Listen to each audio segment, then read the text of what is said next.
A quote from the diary of Captain Timothy McKerney, dated the 20th of January 1900. Quote, "Since I wrote you the last letter, I received your wire as to the promotion of Captain Salmon and myself. On the news being announced to the company by Colonel Hode, there was great cheering, and nothing but the prevailing drought prevented a spree. For the past 2 weeks there has been a very great drought right through the regiment.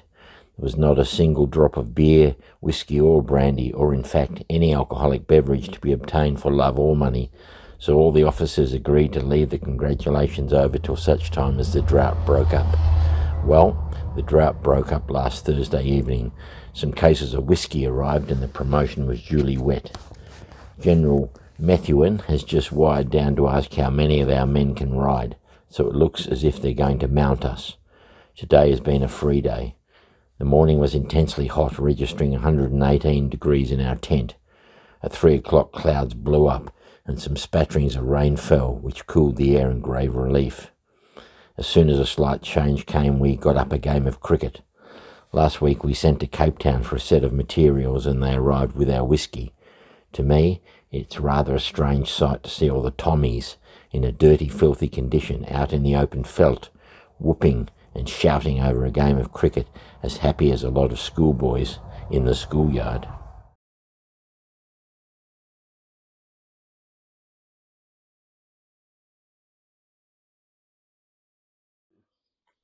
That's brilliant.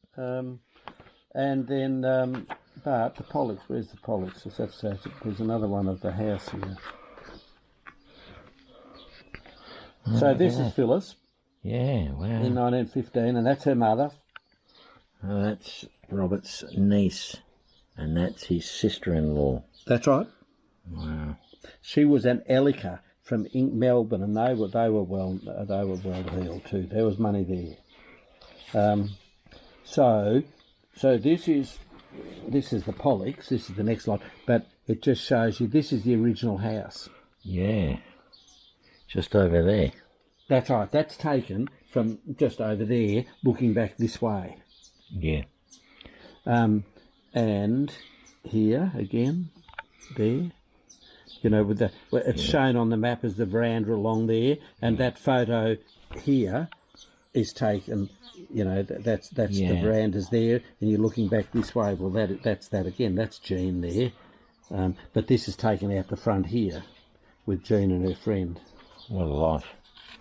Riding your pony around. Yeah. Daisy Hill. Yeah, that's right. So anyway, so if you wanted the family trees and that is there. If you're that interested, if not, now you mentioned the cemetery. Well, I went past. I'm going to take you over there. Oh, yeah? And show you the grave, if you want me to. Yeah, I do. Show you the graves. Fantastic. Yeah. Okay. Yeah, I can take you to the graves. The family graves are over there. So most of these, what I mean is Fred and Susanna. Fred Salmon came out from England in 1850, married Susanna Carty Arnell. She was the Arnell in 1832. Sorry, they came out in 1851. And I believe that she travelled on the same boat, and that's how they met. Wow. Coming out to Adelaide. Yeah. That family. That's what Phyllis told me. And then he came through here before they found gold on his way to Melbourne from Adelaide. Yeah. I believe he got lost, and they ended up camping just up here. Yeah. Because this was sort of on the route from Adelaide. The route came through this area here. They used to camp further over towards Avoca, and then he got lost, and he ended up camping just up here. There was a shepherd's camp up there. That would be Philip's father or grandfather? Father. Okay. Robert's father. Yeah, right. Frederick.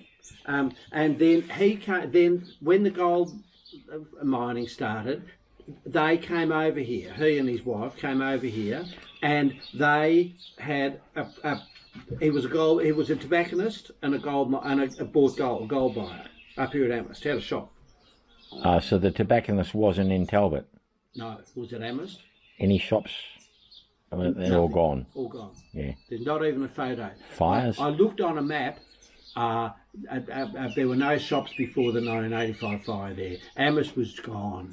Yeah, right. There's a school and there's very little at Amherst. There's a school, but not. It's in the book.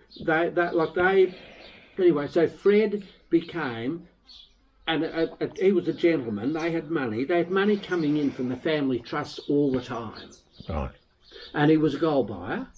And as Bob Pollock told me, most gold miners weren't literate, and Fred was. So who knows? He was doing the organising. Who knows how much he paid them for the gold?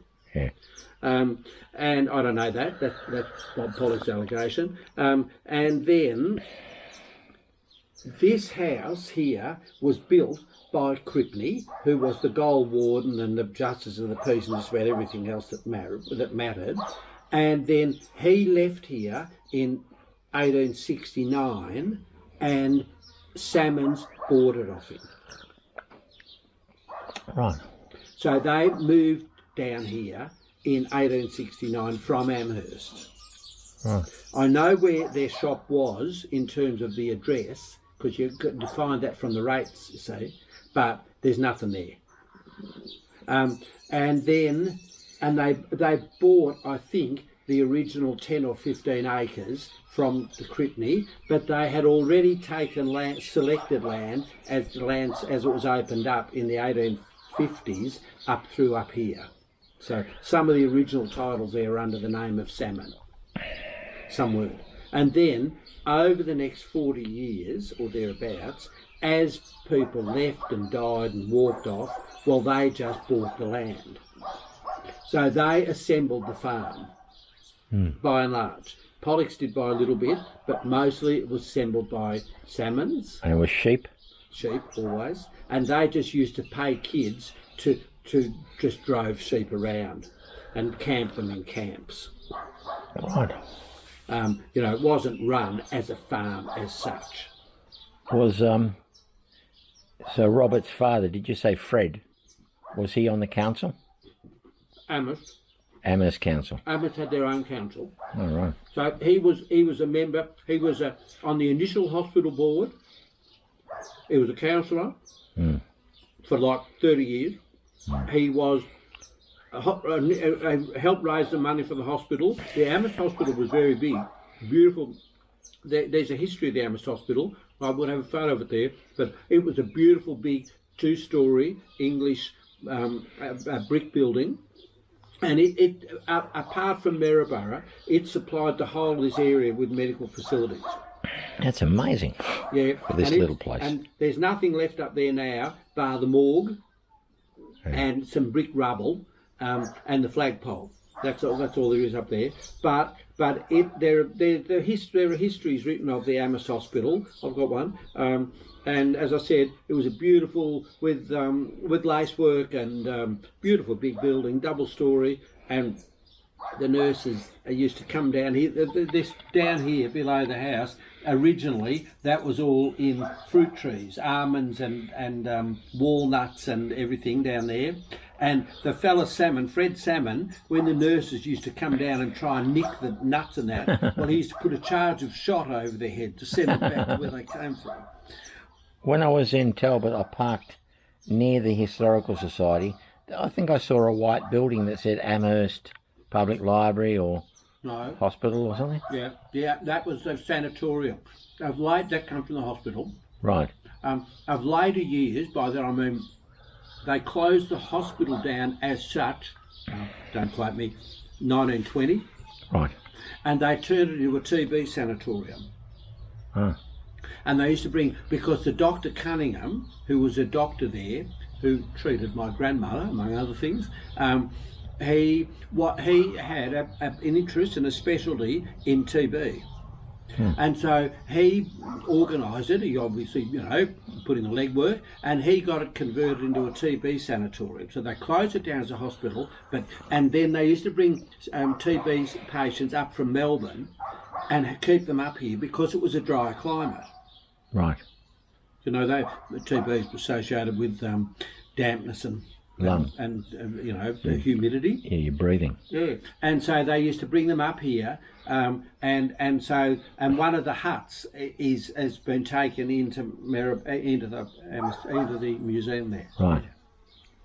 But Fred died in I think 1898 or something.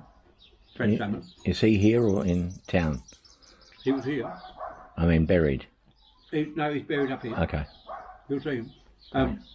They're all. Then Susanna was his wife, and she had 7 kids in 10 years, as they did. And then she died not long after her last child was born of puerperal fever. So presumably an infection or whatever. Who knows? But there was only a few. After that baby, she died because of the birth of the baby, one way or another. Right. As women did. Yeah. So Fred's sister, who is one of the ladies in the photo there, she was running. They set up their own Church of England school in Amos, the Salmons. So they ran a Church of England school Right. there. And the Aunt Florence, I think it is, she ran it. I don't know what she ran it. But then she moved down here to help look after the children. Right. And there was another sister over at Majorca who was a Stubbs on a big property over there. So she moved down here and was pretty feared. She was obviously a stern old biddy. Anyway, she helped look after her nieces and nephews. She didn't have any of her own and did the right thing. Yeah. And then, so when they grew up, and then they died, one died from, that's in there, one died from an accident, one died always sickly, I reckon probably had osteomyelitis in his hip, who knows, then died. 3 of them died of the typhoid epidemics that swept through Victoria in the 1880s. Right. 2 of them died within a week in January, all as teenagers. They weren't kids. So that only left Robert, Philip, Charles Carty, Yeah. and Aunt Susan. Oh, wow. And Aunt Emily. And Aunt Emily's never married, and she's the one that came back here to be buried, and she's got which I honour, she's got 25 acres of bush up there on a title that she never wanted to, and apparently she used to like going up there and wandering through the bush, and she wanted it kept as it was. So it still has been. So then Charles Carty went to Scotch College, did medicine, Yeah. went to Edinburgh and did his surgery thing, and then came back as a surgeon, but never did. I've got it in the book. How much older than his twin brothers was he?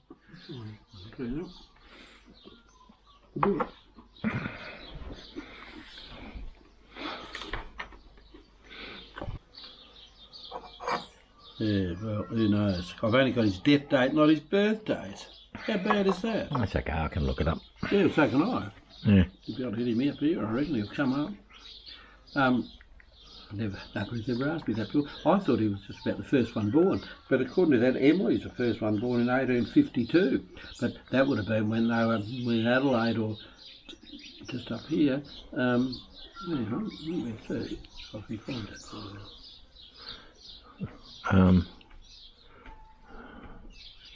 Robert must have been about late 1860s, I'd say, when he was born, or the twins. 1863. Yeah, he was 33, I think, in South Africa. Yeah, well, I've got 1900, so he would have been, according to me, 37 or thereabouts when he died. 1860, Charles Carty was born. Okay, that's not far. So only 3 years. Yeah. They were close. On this family tree, well, they've got him as being the next one. See, they've got Charles Carty there, and then Robert and Philip there. Robert never married. Robert never married. Interesting. As I said, out of all of those kids, Charles Carney has got this lot, and Philip had these, and that's all. They're the only two, they're the only two out of all of them. They're the only two that left children out of that family. Yeah. Yeah, and so they weren't living here until 89. Well, Harriet was born in 89. Sorry, that's not right. They moved here in 69. So, but 63. So Robert and Philip were born at Amherst, not here. Amherst Hospital. No, that's what they were living at Amherst. They didn't move here until 1869. Right. So if they were born in 63, they were 6 years old when they moved down here. Right. And so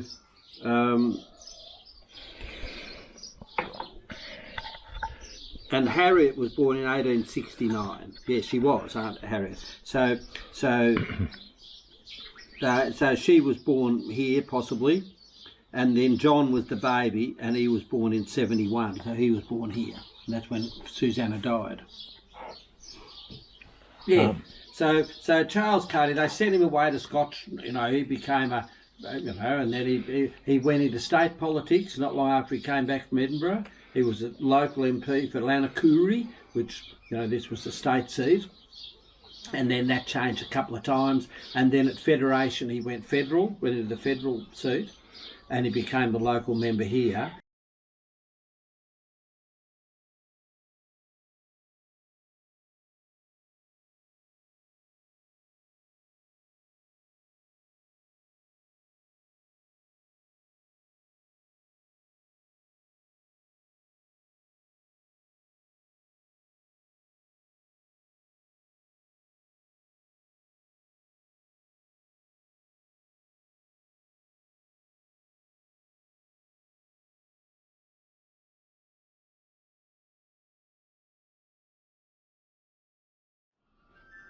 So I'm actually in the Museum and Historical Society now. There is a, Chris was talking a lot about Amherst Hospital. Oh, yeah. In addition, contagious diseases. Well, actually, you've got one of the wards here, haven't you? That white building. Yeah. Right. Yeah. Tuberculosis came through and wiped out quite a few folk. But I'm amazed how big Amherst was. There's nothing there. The gold rush, when the gold rush was there. There's Amherst. And there is a couple of little stories here about the Salmon family, but I don't know if that's anything to do with you. Hello. Is that Tina? Oh, good. No, that's Leanne. Oh. That's nearly as good as Tina. Hi, Leanne. I've been doing all the research. Yeah. Thanks for coming out. I'm all right, thanks. That's right. So I spent a bit of time with Chris out there. I'm interested in Captain Salmon. Yes. So Chris was a wealth of information. So this is the museum section they have of the Talbot Historical Society. And yeah, I mean, they've got a lot of stuff here, but not too much to interest me. However, having said that, look at this. Citizens' presentation to the Talbot Council Chambers in 1907, the opening of the first Commonwealth Parliament of Australia with the Prince of Wales. So this was given to the chambers for the councillors, right? Now look there. Look at the bottom on the left. Town Clerk. Right, you can't read that, but it says Captain P.W. Salmon. That's Philip, Robert's twin brother. He was the town clerk. Okay, so that's the only... Oh, hang on. So, okay, so you can't see again. But if we go to the right column, down the bottom it says the Honourable C.C. Salmon. So that's Robert's older brother who was in Parliament. And it says MHR. I'm not sure what that stands for, but yeah, he's on that magnificent print. So there's the two salmons, the brothers of Robert Westrup. Beyond that, yeah, not a lot here. I've asked the ladies about the school books that Chris said he found and donated to the, wanted to say donated to the National Trust, but I'm thinking I'm drifting off with a Beatle lyric. He says he gave them to the museum, but who knows? Okay. But yeah, we found some evidence of salmons. So I don't want to hold the ladies up. I don't think they're going to find much that we haven't already got. So we might walk out to the train station where on that day Sir Alfred Deakin got off the train and walked across to the Salmon Memorial. Alright. And along the way there'll be a couple of things that we can look at too that were involved. There's the town hall. This, by the way, is a bustard. I've never heard of them, but they're like a bush turkey or a plains turkey.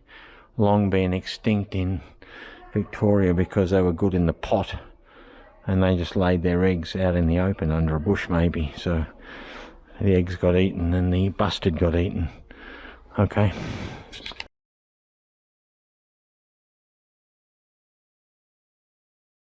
For this federal seat, and then he was a mate of Alfred Deakin's, and he became the Speaker of the House of Reps in 19. There's a photo of him in Old Parliament House. And that's possibly as a favour that Alfred Deakin came to Talbot to unveil the memorial. Yes, a family connection. Yeah. Absolutely. When I first came to Talbot, I went into the post office to ask directions for something, not knowing that the memorial had originally been outside the post office. There all my lifetime. It was only 10 or 15 years ago. It was always in the front of the post office there. Yeah. It's shown, and it was, it was perfect for all of those years, for 100 years. And then, look, one night the Hoons bloody knocked the head off it. Only, I don't know, 15 years ago, 20 years ago, recently. And then, so then they put it back again. And then, of course, the bastards did it again one Saturday night. And so then they decided the best thing to do was move it to the RSL Park, but nobody's damaged it since it's been the RSL Park. Would Deakin and the entourage, I imagine them getting off the train at Talbot with they would have got off the bunting train. And a band, and they would have marked. It would have been a great thing. They would have walked across to a big thing. The memorial? Yeah, well, it was at the post office. Is it far from the post office to the railway station? 5-minute walk, but it's probably okay. 10 or 15 minute march. Okay, yeah. It would have been very, very poignant at the time, although Fred was dead, so his mother and father were dead. Fred died, I think, in 1898 or 99. He was dead. He was dead before Robert died. Thank heavens, frankly. But Phyllis told me that she could remember her father, Philip. Well, he was in the Light Horse, and she could remember them parading up and down the road here in their finery, doing their practicing with the Light Horse Brigade. Sure. And she could remember that. One of the things I liked that you told me last week was them going to collect barrels of oysters from the train station. They did. This was Philip, and Philip's wife was an Elliker. And apparently they were really wealthy to do with commercial shipping in Melbourne. Yeah. And she was, like, they were seriously well heeled. The salmons were well off. You didn't build a house like this for nothing in those days. There aren't many houses like this around this area. They're few and far between. And it was amazingly well built. Not a crack in it, nothing. I put the veranda back. The veranda's fairly close to what it was like originally. The veranda wasn't like this 40. Anyway, that don't matter. And there were all marble fireplaces and cedar curtain rods. It was, it was, and they were wealthy by any standard definitions. Certainly, the salmon, the Arnells funded a lot of it from the trusts and that they had. but also the Ellicers, I'm sure, put money into it too. And like the girls had a governess. Yeah. And they had a series of governesses because Phyllis said we were quite unruly, and mother couldn't keep them very long. But one of the bedrooms down there is called the governess's room, where the governess was kept, where she slept. And they ended up, the kids, the girls, went to a private school in a Church of England school in Ballarat.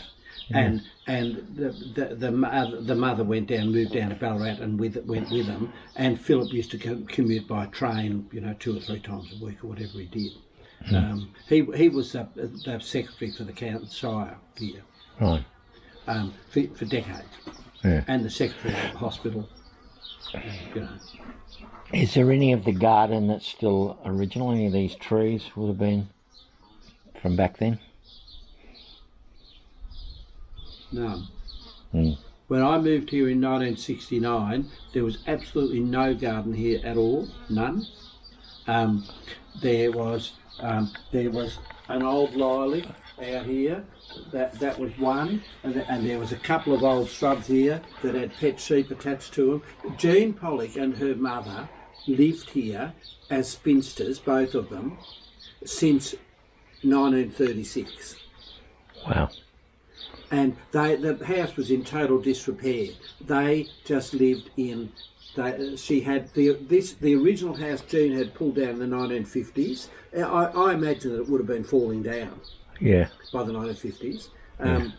So she had that pulled down, and she had this room here built in its place, which was a kitchen and a study. And she and her mother lived there, and one other room. All the other rooms out here in the house were all just boarded up. And when in 1969, all the cornice was falling down. It was just falling into ruin. Is that your kitchen? That is our kitchen. Right, we're at the Amherst Cemetery. Chris has been telling me some fascinating stuff about Amherst.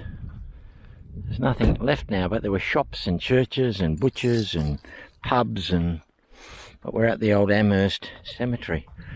And then they went on a 10-month trip back to England and took Phyllis and Florence. Yeah. That was in the mid-1920s. Then they came back. Philip died not long after. His wife lived for quite a long time and was a tyrant by all. She was quite difficult. Very bad. I'm just going to stick on the salmon for a moment so we can get a close look at this. This is fantastic. Look at that. Hey. Death is the great equaliser, because they don't look any wealthier than these other ones that are around them. They're not. Fascinating to see these Chinese graves. Oh, well, there were lots of Chinese graves here. There's a Chinese section over there. When I was a child, almost all of the Chinese were wooden graves, and they were destroyed in the 1985 bushfires. All right.